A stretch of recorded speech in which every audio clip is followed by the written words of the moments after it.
গতকালকে যেই মাদারগঞ্জ হাই রুটে অনাকাঙ্ক্ষিত একটি ঘটনা ঘটে তা আমার চোখের সামনে আসে ফেসবুক স্ক্রলিংয়ের মাধ্যমে ঘুম থেকে ওঠার পর সকাল 10:30টার দিকে।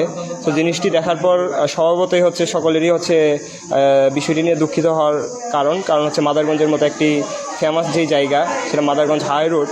সো এই হাই রোডের মতো একটি জায়গায় যখন এই অনাকাঙ্ক্ষিত এইসব ঘটনাটি ঘটে তা আমার বালিজুরি বাজারের একজন সন্তান হিসেবে বা একজন স্টুডেন্ট হিসেবে আমার কাছে আসলে লজ্জাজনক একটা ব্যাপার। কিন্তু যেই বিষয়টি সবথেকে দুঃখজনক যেই ব্যাপারটা তা আমি চায়ের দোকানে সকালবেলা চা খাচ্ছি, হঠাৎ করেই কয়েকজন এসে হঠাৎ করে বলতেছে যে আমি নাকি সেখানে ছিলাম এবং আমার সাথে যেই ফ্রেন্ডরা আছে তারা নাকি সেখানে ছিল। বিষয়টি আমার কাছে অনেক হাস্যকর মনে হচ্ছে যে এবং সাজানো একটা নাটকের মতো মনে হচ্ছে। পুলিশ সেখানে অন দ্য স্পটে গেল এবং আমার সাথে যারা আছে এবং যারা সেখানে ছিল তাদের সবাইকে, এবং দেখি অবাক করার ব্যাপার যে ভিকটিম সে তাদের নামও জানে এবং যারা ছিল না আমার সাথে যারা অলওয়েজ সবসময় থাকে তাদেরও নাম বলছে যে হ্যাঁ অমুক ছিল এরা কোথায়।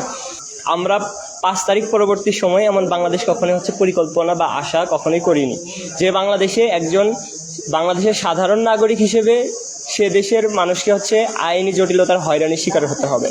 সো এই বাংলাদেশের জন্য এত ছাত্র এত মানুষ রক্ত দেয়নি এবং শহীদ কখনোই হয়নি।